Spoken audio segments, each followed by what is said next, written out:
Item ಯಾವುದೇ ಇರಲಿ try ಮಾಡಿ ಆಚಿ ಚಿಕನ್ ಮಸಾಲಾ. ದಾವಣಗೆರೆಯಲ್ಲಿ ಉಪಚುನಾವಣೆಯ ಕಾವು ಹೆಚ್ಚಾಗಿದೆ. ಕಾಂಗ್ರೆಸ್ನ ಘಟಾನುಘಟಿ ನಾಯಕರೆಲ್ಲರೂ ಕೂಡ ಶಾಮನೂರು ಶಿವಶಂಕರಪ್ಪ ಮೊಮ್ಮಗ ಆಗಿರುವಂತಹ ಸಮರ್ಥ ಶಾಮನೂರು ಪರವಾಗಿ ಚುನಾವಣಾ ಪ್ರಚಾರದಲ್ಲಿ ಭಾಗಿಯಾಗ್ತಿದ್ದಾರೆ. ಇಲ್ಲಿ ಅಲ್ಪಸಂಖ್ಯಾತ ಮತಗಳು ಹೆಚ್ಚಿರೋದ್ರಿಂದಾಗಿ ಆರಂಭದಲ್ಲಿ ಕೊಂಚ ಗೊಂದಲಗಳಿತ್ತು. ಅದನ್ನು ಸರಿ ಮಾಡಿಕೊಂಡು ಸಮರ್ಥ ಶಾಮನೂರು ಪರವಾಗಿ ಅಲ್ಪಸಂಖ್ಯಾತ ಸಮುದಾಯದ ಮುಖಂಡರು ಕೂಡ ಜೊತೆಯಾಗಿ ನಿಂತ್ಕೊಂಡಿದ್ದಾರೆ ಅನ್ನೋದರ ನಡುವೆ ಗೊಂದಲ ಬಹಳಷ್ಟು ಹೆಚ್ಚಾಗಿತ್ತು ಅನ್ನೋದನ್ನು ಮರೆಯೋ ಹಾಗಿಲ್ಲ. ಆ ಸಂದರ್ಭದಲ್ಲಿ ಸಚಿವರು ಜಮೀರ್ ಅಹ್ಮದ್ ಅವರು ಚುನಾವಣಾ ಪ್ರಚಾರದಲ್ಲಿ ಭಾಗಿಯಾಗ್ತಾರಾ ಇಲ್ವಾ ಅನ್ನುವಂತಹ ಪ್ರಶ್ನೆ ಉದ್ಭವಿಸಿತ್ತು. ಸದ್ಯಕ್ಕಿರುವಂತಹ ಮಾಹಿತಿಯ ಪ್ರಕಾರ ಭಾನುವಾರ ಜಮೀರ್ ಅಹ್ಮದ್ ಅವರು ಈ ಚುನಾವಣಾ ಅಖಾಡವನ್ನು ಪ್ರವೇಶ ಮಾಡಲಿದ್ದಾರೆ ಅಂತ ಹೇಳಲಾಗ್ತಾ ಇದೆ. ಹೌದು, ದಾವಣಗೆರೆ ದಕ್ಷಿಣ ಕ್ಷೇತ್ರದಲ್ಲಿ ಜಮೀರ್ ಅಹ್ಮದ್ ಖಾನ್ ಸಚಿವರು ಚುನಾವಣಾ ಪ್ರಚಾರ ಮಾಡುವ ಸಾಧ್ಯತೆ ಹೆಚ್ಚಿದೆ. ಕೇರಳ ಚುನಾವಣಾ ಪ್ರಚಾರದಲ್ಲಿ ಬ್ಯುಸಿಯಾಗಿದ್ದರು ಜಮೀರ್ ಅಹ್ಮದ್. ಭಾನುವಾರ ಇಡೀ ದಿನ ಸಚಿವರು ದಾವಣಗೆರೆ ದಕ್ಷಿಣ ಕ್ಷೇತ್ರದ ಕಾಂಗ್ರೆಸ್ ಅಭ್ಯರ್ಥಿಯಾಗಿರುವಂತಹ ಸಮರ್ಥ ಶಾಮನೂರು ಪರವಾಗಿ ಪ್ರಚಾರದಲ್ಲಿ ಭಾಗಿಯಾಗಲಿದ್ದಾರೆ ಅಂತ ಹೇಳಲಾಗ್ತಾ ಇದೆ. ಮುಸ್ಲಿಮರಿಗೆ ಟಿಕೆಟ್ ತಪ್ಪಿದ್ದಕ್ಕೆ ಸಚಿವರು ಬೇಸರದಲ್ಲಿದ್ದರು. ಈಗ ಅಲ್ಪಸಂಖ್ಯಾತ ಮತಗಳು ಹೆಚ್ಚಿರುವ ಸಂದರ್ಭದಲ್ಲಿ ಅಲ್ಲಿರುವಂಥ ಪ್ರಮುಖ ನಾಯಕರಿಗೆ ಟಿಕೆಟ್ ಕೊಡೋದು ಒಂದು ಹಂತದ ಪಕ್ಷದ ನಿಯಮ ಅಂತ ಹೇಳಿದ್ರೆ ತಪ್ಪಾಗೋದಿಲ್ಲ. ಅಷ್ಟು ಮತಗಳಿದ್ರೂ ಕೂಡ ಮತ್ತೆ ಶಾಮನೂರು ಶಿವಶಂಕರಪ್ಪ ಕುಟುಂಬಕ್ಕೆ ಟಿಕೆಟ್ ಕೊಟ್ಟ ಹಿನ್ನೆಲೆಯಲ್ಲಿ ಒಂದಷ್ಟು ಅಸಮಾಧಾನ ಸಮುದಾಯದ ಮುಖಂಡರಲ್ಲಿ ಕಂಡು ಬಂದಿತ್ತು. ಜಮೀರ್ ಅಹ್ಮದ್ ಖಾನ್ ಅವರು ಬಹಿರಂಗವಾಗಿ ಅದನ್ನು ವ್ಯಕ್ತಪಡಿಸಲಿಲ್ಲ ಅಂದರೂ ಕೂಡ ನೀವು ಗಮನಿಸಬಹುದು, ಚುನಾವಣಾ ಪ್ರಚಾರದಲ್ಲಿ ಅವರು ಭಾಗಿಯಾಗಿರಲಿಲ್ಲ.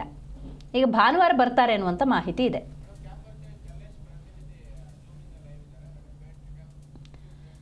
ಈ ಬಗ್ಗೆ ಹೆಚ್ಚಿನ ಡೀಟೇಲ್ಸನ್ನು ನಮ್ಮ ಪ್ರತಿನಿಧಿ ಕಲ್ಲೇಶ್ ನೀಡ್ತಾ ಹೋಗ್ತಾರೆ.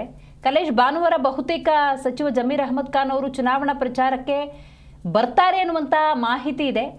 ಬಟ್ ಚುನಾವಣಾ ಪ್ರಚಾರದಲ್ಲಿ ಯಾವಾಗ ಭಾಗಿಯಾಗಬಹುದು, ಯಾವ ರೀತಿ ಚುನಾವಣಾ ಪ್ರಚಾರದಲ್ಲಿ ಭಾಗಿಯಾಗಬಹುದು, ಅವರ ವೇಳಾಪಟ್ಟಿ ಬಗ್ಗೆ ಏನಾದರೂ ಅಧಿಕೃತ ಮಾಹಿತಿ ಸಿಕ್ಕಿದೆಯಾ ಹೇಗೆ? ದಿವ್ಯಶ್ರೀ, ಏನಂದ್ರೆ ಒಂದು ಜಮೀರ್ ಅಹ್ಮದ್ ಅವರು ಮತ್ತೆ ಎಸ್ ಮಲ್ಲಿಕಾರ್ಜುನ್ ಅವರು ಟಿಕೆಟ್ ವಿಚಾರದಲ್ಲಿ ಸ್ವಲ್ಪ ಅಸಮಾಧಾನ ಅವರಿಬ್ಬರ ನಡುವೆ ಇತ್ತು. ಆ ನಂತರದಲ್ಲಿ ಏನೋ ಪಕ್ಷದ ಮುಖಂಡರು ಮತ್ತು DCM DK ಶಿವಕುಮಾರ್ ಮತ್ತು ಮುಖ್ಯಮಂತ್ರಿ ಸಿದ್ದರಾಮಯ್ಯ ಅವರು ಈ ಎಲ್ಲಾ ಅಸಮಾಧಾನವನ್ನು ಶಮನಗೊಳಿಸುವಂತ ಕೆಲಸವನ್ನ ಸಹ ಮಾಡಿದ್ರು. ಏನೋ ಈ ಒಂದು ಅಸಮಾಧಾನ ವಿಚಾರ ಇನ್ನೂ ಸಹ ಕಾರ್ಯಕರ್ತರಲ್ಲಿ ಇದೆ. ಯಾಕಂದ್ರೆ ಜಮೀರ್ ಅಹ್ಮದ್ ಖಾನ್ ಅವರು ಅಲ್ಪಸಂಖ್ಯಾತರ ಮುಖಂಡದ ಒಬ್ಬ ದೊಡ್ಡ ನಾಯಕರು. ಅವರು ಹೀಗಾಗಿ ಈ ಒಂದು ಚುನಾವಣೆಯಲ್ಲಿ ಅಲ್ಪಸಂಖ್ಯಾತರಿಗೆ ಟಿಕೆಟ್ ಸಿಕ್ಕಿಲ್ಲ ಎಂಬ ಕಾರಣಕ್ಕೆ ಸಾಕಷ್ಟು ಅಸಮಾಧಾನ ಕೂಡ ಇತ್ತು. ಹೀಗಾಗಿ ಅವರು ಈಗ ಅಸಮಾಧಾನ ಎಲ್ಲಾ ಶಮನಗೊಂಡ ನಂತರ ಯಾಕೆ ಪ್ರಚಾರಕ್ಕೆ ಬರ್ತಾ ಇಲ್ಲ ಎಂಬ ಒಂದು ಪ್ರಶ್ನೆಯನ್ನ ಮಾಡ್ತಾ ಇದ್ರು. ನಿನ್ನೆ ಕೂಡ DK ಶಿವಕುಮಾರ್ ಅವರು ಒಂದು ಬಹಿರಂಗ ಸಭೆಯನ್ನ ಅಲ್ಪಸಂಖ್ಯಾತರ ಸಮುದಾಯ ಏನು ಹೆಚ್ಚಿನ ಸಂಖ್ಯೆಯಿದೆ ಆ ಒಂದು ಭಾಷಾನಗರದಲ್ಲಿ ಒಂದು ದೊಡ್ಡ ಬಹಿರಂಗ ಸಭೆಯನ್ನ ಏರ್ಪಡಿಸಿದ್ರು. ಈ ಸಂದರ್ಭದಲ್ಲಿ ಸಾಕಷ್ಟು ಅವರ ಅಭಿಮಾನಿಗಳು ಜಮೀರ್ ಅಹ್ಮದ್ ಅವರು ಪ್ರಚಾರಕ್ಕೆ ಯಾಕೆ ಬರ್ತಿಲ್ಲ, ಅವ್ರು ಬರ್ಬೇಕು ಅಂತ ಹೇಳಿ ಒತ್ತಡವನ್ನ ಹಾಕಿದ್ರು. ಆ ಸಂದರ್ಭದಲ್ಲಿ DK ಶಿವಕುಮಾರ್ ಅವರು ಇದೇ ತಿಂಗಳು 5ನೇ ತಾರೀಕು ಜಮೀರ್ ಅಹ್ಮದ್ ಕೂಡ ಒಂದು ದಾವಣಗೆರೆಯ ದಕ್ಷಿಣ ವಿಧಾನಸಭಾ ಕ್ಷೇತ್ರದಲ್ಲಿ ಪ್ರಚಾರವನ್ನ ಮಾಡ್ತಾರೆ, ಸಮರ್ಥ ಪರವಾಗಿ ಮತವನ್ನ ಕೇಳ್ತಾರೆ ಅಂತ ಅವರು DK ಶಿವಕುಮಾರ್ ಅವರು ಹೇಳಿದ್ರು. ಹೀಗಾಗಿ ಕೇರಳ ಪ್ರವಾಸದಲ್ಲಿರುವಂತಹ ಜಮೀರ್ ಅಹ್ಮದ್ ಅವರು ಇದೇ ತಿಂಗಳು 5ನೇ ತಾರೀಕು ದಾವಣಗೆರೆ ದಕ್ಷಿಣ ವಿಧಾನಸಭಾ ಕ್ಷೇತ್ರದಲ್ಲಿ ಪ್ರಚಾರವನ್ನ ನಡೆಸ್ತಾರೆ ಅಂತ ಹೇಳಲಾಗ್ತಿದೆ.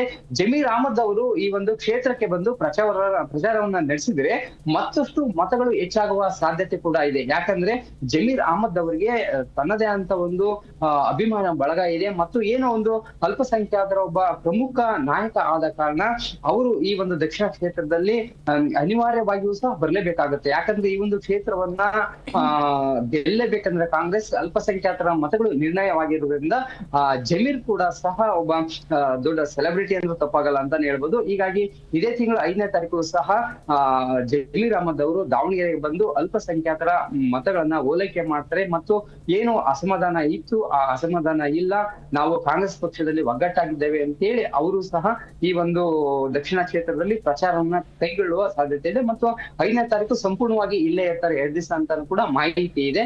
ಹೀಗಾಗಿ ಈ ಬರುವಂತಹ ಭಾನುವಾರ ಸಂಪೂರ್ಣವಾಗಿ ಏನು ಜಮೀರ್ ಅಹ್ಮದ್ ಅವರು ಅಲ್ಪಸಂಖ್ಯಾತರ ಹೆಚ್ಚಿನ ಸಂಖ್ಯೆಯಲ್ಲಿ ಇರ್ತಕ್ಕಂಥ ಭಾಷಾನಗರ, ಆಜಾದ್ ನಗರ ಈ ಏರಿಯಾದಲ್ಲೆಲ್ಲ ಒಂದು ಪ್ರಚಾರವನ್ನ ಕೈಗೊಳ್ಳಲಿದ್ದಾರೆ. ದಿವ್ಯಾ, ಥ್ಯಾಂಕ್ ಯು ನಿಮ್ಮೆಲ್ಲ ಮಾಹಿತಿಗಾಗಿ ಕಲೇಶ್.